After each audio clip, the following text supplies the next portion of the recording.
só alguns outros eventos corporativos. O primeiro é o implit. Quando uma ação está muito baratinha, muitas vezes a empresa ela pega e junta algumas ações, aumenta o preço e diminui a quantidade que você tem. Então, por exemplo, é proibido que as ações elas fiquem menos de R$ 1 por muito tempo. Então, pode ser que se você tem uma penny stock, que é isso, né, a ação que vale menos que R$ 1, pode ser que em algum momento as suas ações passem por esse processo e aí você não vai ter nenhuma perda, você não vai ter nenhum ganho, no fim fica no 0 a 0 ali, porque ajusta tanto a quantidade quanto o preço, mas pode ser que você assuste na hora que olhar lá a quantidade de ações que tiver diminuído, né?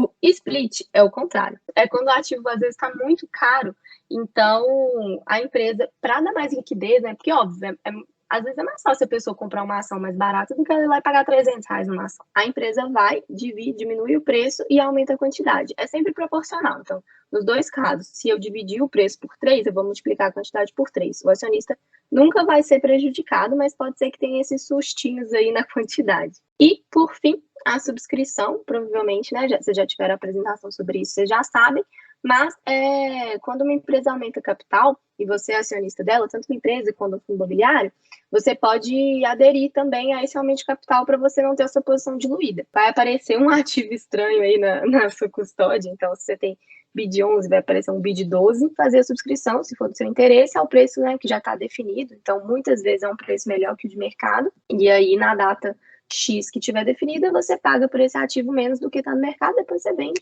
e ganha dinheiro, já sabendo o tanto que você vai pagar.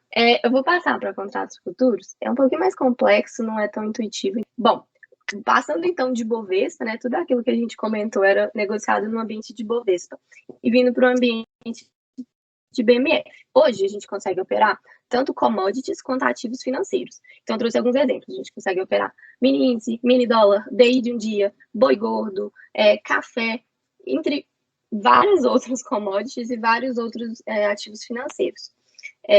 Porém, a gente não tem um preço spot, né, um preço agora desse ativo. A gente vai operar sempre no futuro. Então, você consegue comprar, por exemplo, o mini índice para abril do ano que vem. Nesse caso, também existem lotes padrões ou mini, que no outro caso era fracionário, né, mas aqui é mini, mas o mini se aplica só para o índice dólar e foi criado justamente para aumentar a liquidez do mercado. E são os ativos mais negociados também, né?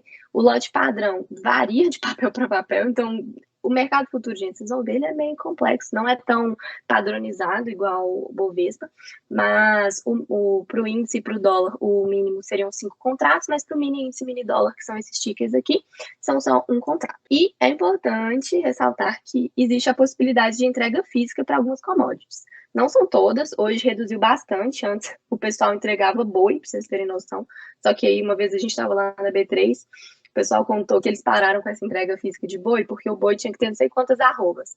Aí o povo alimentava os boi de papel, de um tanto de lixo, assim, para o boi ficar com o peso, só que depois, quando chegava, o boi era um boi zero saudável. Então eles pararam com a entrega física e virou só um ativo mesmo.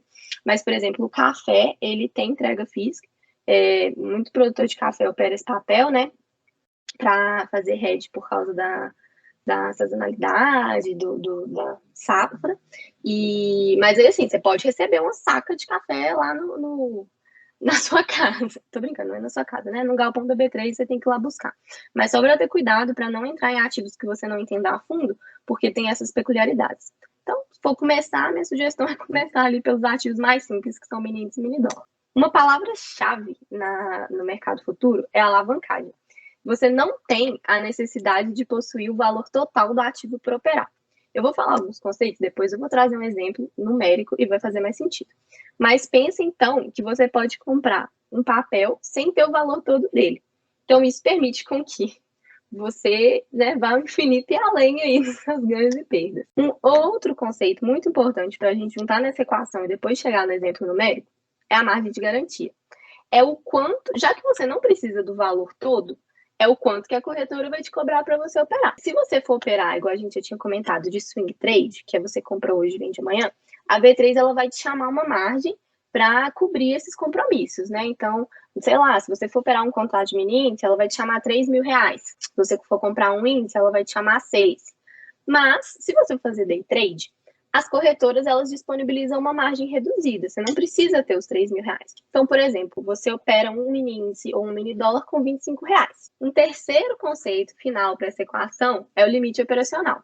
Então, você já sabe que você precisa de R$25 para operar um contrato, mas você precisa ter um dinheiro, né? Você consegue ir lá no seu aplicativo e adicionar um limite PMF. Essa pessoa aqui do exemplo é extremamente rica, mas sei lá, vamos supor que você colocou R$100. Se você tem um limite de R$100, a sua capacidade financeira é essa. Você consegue operar um contrato com R$25. Então, você consegue operar 4 mini contratos no fim das contas. E beleza. Como que eu ganho ou perco dinheiro, né, nessa situação? Porque não é igual Bovespa, que você comprou um ativo, sabe o preço dele, vendeu o ativo, sabe o preço dele. No mercado futuro, eu trouxe esse exemplo, tá muito velho, tanto que o índice está 88 mil pontos. Mas enfim, supondo que o Bovespa está em 88.500 pontos. Eu fui lá e comprei um contrato, beleza? Cada contrato vale R$1. No mini índice vale 20 centavos. A margem definida pela corretora para operar o índice cheio é R$100. No meu caso, meu exemplo estava 25, né? Mas aqui é R$100. No entanto, se esse ativo ele oscila 1%, mais ou menos 1%, e vale R$1 cada ponto, né? 88.500, eu posso ganhar ou perder R$885, colocando só R$100. Então, essa é a ideia do conceito de alavancagem, porque muita gente perde dinheiro, né, e quebra e tal com o BMF. Porque colocando muito pouco, você pode ter, beleza, uma oscilação muito boa se for para cima, mas você também pode perder uma grana que você não colocou ali, você não tem. Um outro conceito importante aí para fechar mais um exemplo ali na frente é o de ajuste diário. Se você vai fazer essa operação de swing trade, que é dormir posicionado, todo dia a B3 vai creditar ou debitar na sua conta meio que a perda ou o ganho em relação ao preço de ajuste do ativo. Supondo, você comprou 10 mini contratos lá no 88.500. Então, as operações do dia anterior, ali no fechamento, ficaram em 88.300. É como se fosse o preço de fechamento do ativo. Você comprou 88.500, ele fechou 88.300. A situação já não está boa para você. Vezes 20 centavos, que é o preço do mini contrato, e vezes 10 quantidades, que é quanto você comprou, você vai tomar um ajuste de R$400. Você perdeu R$400. Você não vendeu esse ativo ainda. Ele está na sua carteira. Mas a B3 já vai debitar esse valor de você em D mais um. No dia seguinte, o ativo subiu para 90 mil pontos. Ela vai creditar a diferença.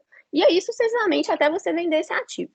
Como funciona no day trade, né? Quando você compra, você compra, vai ter a compra enfrentada com o preço de ajuste, e quando você vende, vai ter a venda enfrentada com o preço de ajuste. Então, é como se fosse a compra versus a venda, né? Mas vocês vão ver que na nota de corretagem vai ter sempre escrito um ajuste day trade. E aí, assim, como que a gente faz um mecanismo de controle de risco, né? Porque, pô, vocês viram lá que se eu botar R$100, eu posso perder 800. Tipo, por que a corretora vai me deixar operar isso então? A corretora é doida. Então, a gente tem dois mecanismos, que primeiro é a zeragem por garantia consumida.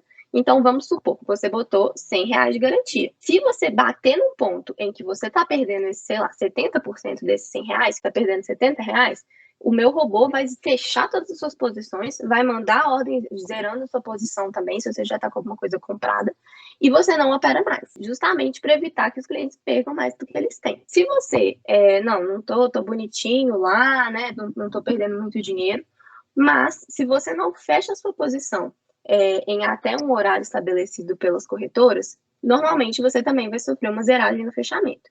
Então, isso é justamente para evitar que os clientes durmam posicionados e tenha aquela chamada de margem da B3, já que a corretora está te dando uma margem reduzida, né? Ela está falando que você pode operar R$100, um negócio que é R$6.000 lá para B3. Tem que ter muito cuidado também se você estiver operando, porque pode ser que isso ferre um pouco essa estratégia, né? Porque como é uma operação vinda da mesa, sempre vai ter corretagem, não pode ser que não seja no preço tão interessante para você. E aí, gente, eu acho que esses são os conceitos mais importantes de BMF.